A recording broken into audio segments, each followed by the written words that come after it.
şekilde vatan millet için hizmet kılan teşkilatlara hürmet kılışımız gerek. O şarkı Türkistan dinidi, Uygur dinidi deplam, ulanı hakaret kılış, hata bir iş. Anlılar özüm iştifaklılığı, her kanda Uygur'u kutkuzumuz değil karşı teşkilat bulandı, şefsi insan bulandı, kullanışımız gerek. Ahırda deydiğinem yaşlığa, man milletten kovdaydığa edimi biz. Anlılar yaşlı. Man milletten namusunu kovdaydıgan biz. Eğer jangı çıkılaş bolsa, anlandığı çıkıdığın biz. Bizge de bir kerek. Bizge de bir kerek. Xitaylar yuqalsın. Xitaylar yuqalsın. And you introduced me to your problems, to the fact that your family lives under terrible circumstances in China, that your family and friends are not free in China, that your family and friends are captured in China.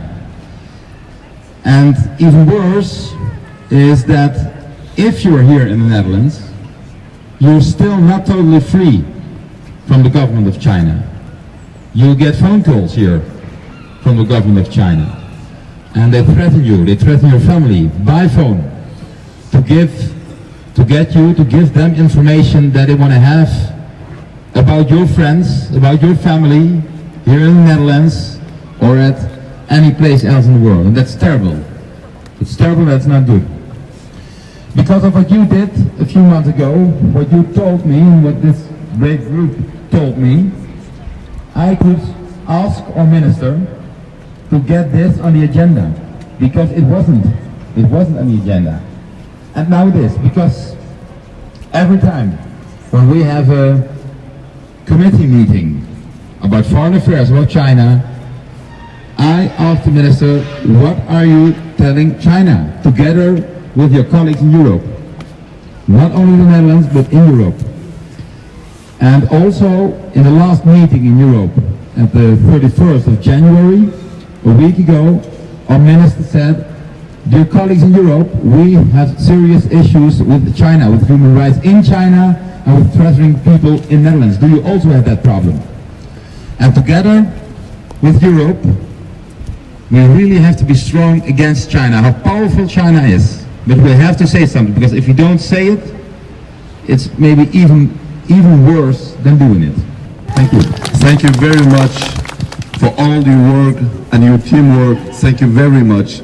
And we want to let the Dutch government understand the Chinese issue is a global issue. It will not stop only with the Uyghurs. Maybe it's going to be continue with Kazakhstan or Taiwan or Hong Kong something. We have to tell the world, we have to tell first of all the Dutch government that China is the biggest virus in the world. We have to stop them right now. Right now we are the innocent people. We didn't do anything against the Chinese government. We just want our freedom back. We have to stand up with you guys, with the Dutch government, with the European Parliament, with the United Nations. We have to stand up together to say no to the Chinese government. Thank you very much. Thank you, sir. Thank you for all the Dutch Parliament. Thank you. Namayiş bo'lganda, bu namayiş jarayonida biz 250 Gollandiyadagi shu ota-onasining ko'rsamayotgan yoki ota-onasininki kampir ekanligini shikoyat yozib, shu vaqtida biz parlamentga sungandik. Bugungi ko'rishimizda shu shikoyatimizdagi natijasi nega bo'ladi? Gollandiya hukumatiningki hozirgacha Xitoyga qarta va bizningki vaziyatimizni qaysi şekilde siyaseti menfaatida biz bunu so'rgan bo'ldik.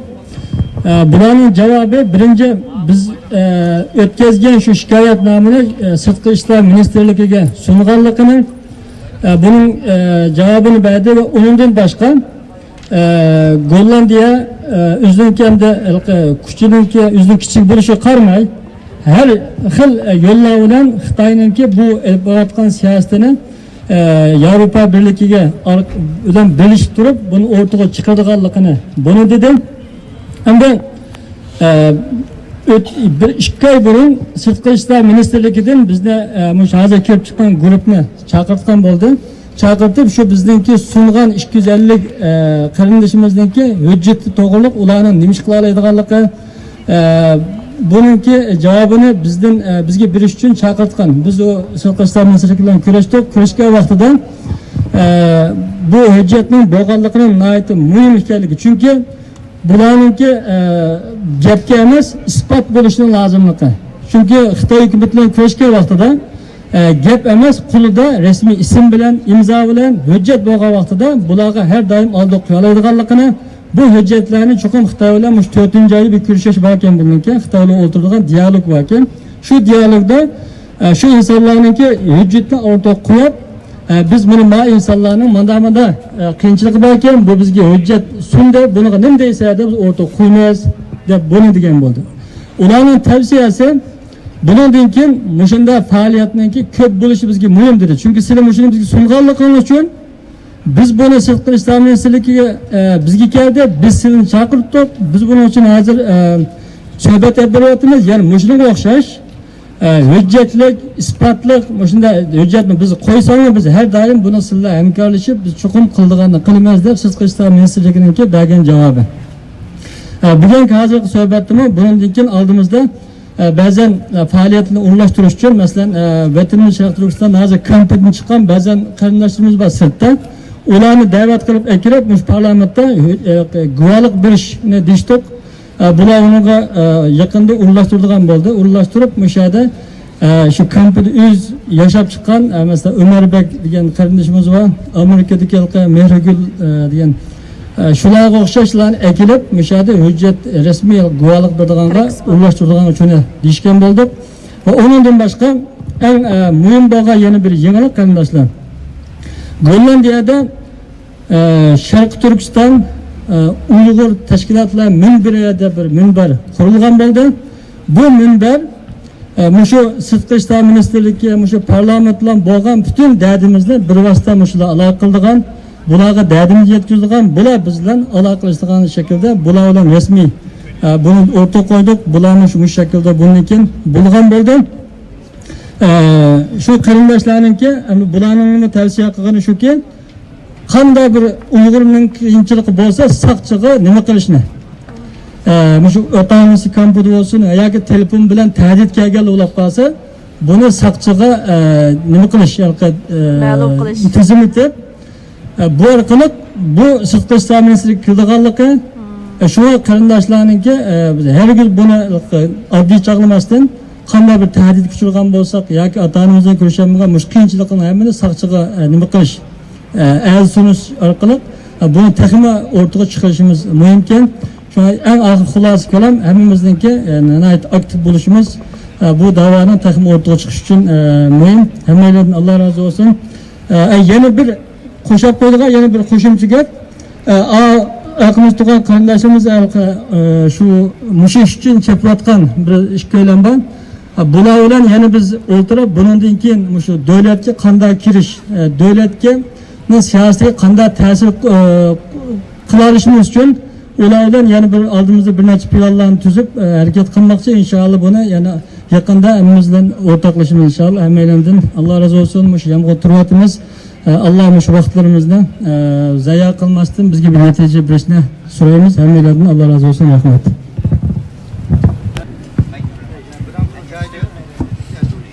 Jamoat hozir biz Xitoy konsul qarab ma'lummiz. China coming! Dictator China coming! Wake up, Netherlands! Wake up, Netherlands! Fascist China coming! Fascist China coming! Say hi for Uyghurs! Say hi for Uyghurs! Dictator China coming! Dictator China coming! Wake up, Netherlands! Fascist China coming!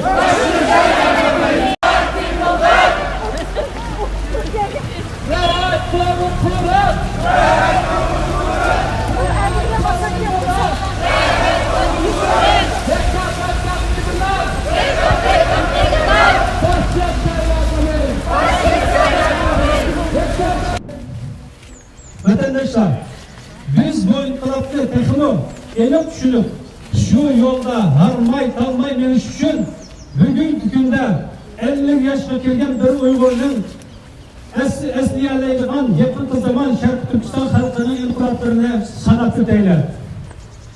Birinci, Qag'iliqdagi masjid vakası.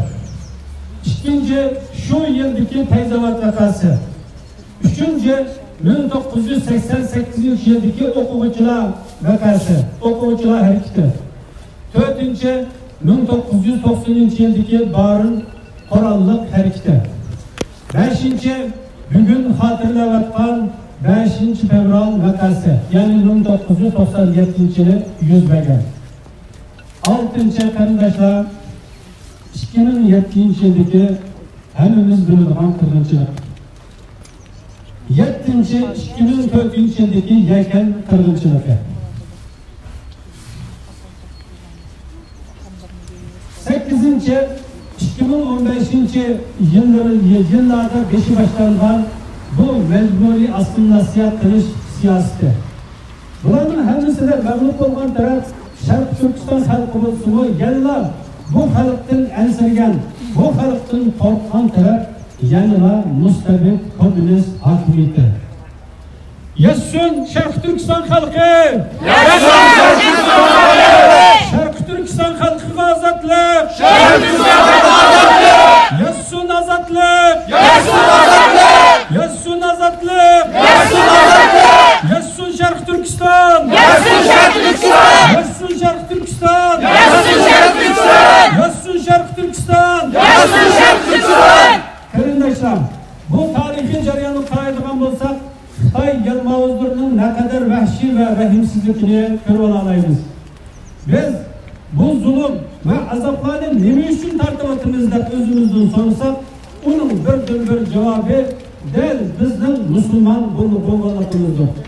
Shuning uchun tarix bo'yicha dushmanning maqsadli hujum nuqtasi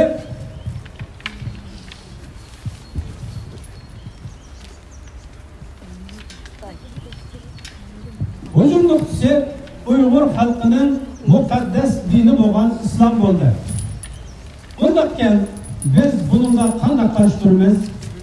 Albatta shu dushman bizni ele olmoqchi, tortib olmoqchi bo'lgan narsani himoya qilish bilan qarshi turishimiz lozim.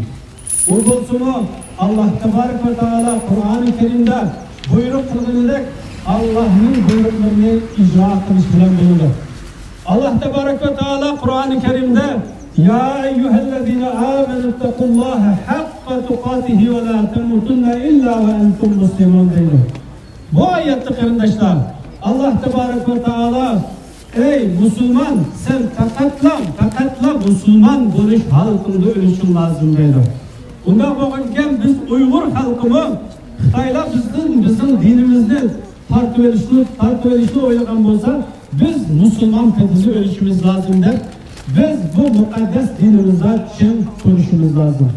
Ve yani kardeşler, biz bu maksat yetişkin, biz Kur'an-ı Kerim'in yanı bir ayetini müracaat kıldıran olsak, bu ayette Allah Tebarek ve Teala birlikinin, beraberlikinin, hemkarlıkının, kardeşlikinin ne kadar mühimlikini ifade ediyor. Bu ayette Allah Tebarek ve Teala dedi ki وَاَعْتَسِمُوا بِحَبْلِ اللّٰهِ جَمِيعًا وَلَا تَفَرَّقُوا وَاذْكُرُوا نِعْمَةَ اللّٰهِ عَلَيْكُمْ إِذْ كُنْتُمْ أَعْدَاءً فَأَلَّفَ بَيْنَ قُلُوبِكُمْ فَأَصْبَحْتُمْ بِنِعْمَتِهِ إِخْوَانًا وَكُنْتُمْ عَلَى شَفَا حُفْرَةٍ مِنَ النَّارِ فَأَنْقَذَكُمْ مِنْهَا كَذَلِكَ يُبَيِّنُ اللّٰهُ لَكُمْ آيَاتِهِ لَعَلَّكُمْ تَهْتَدُونَ. Biz bu ayetlerinki mezmununu qaraydigan bo'lsak, bu ayette Allah Tebarek ve Teala tefrikavazlıktan bizni to'sivatıdır. Birlikka chaqiriq qilyaptidir. Birlikka buyuryaptidir. Bu yerdagi birlik faoliyatimizning, harakatimizning birligidir qarindoshlar.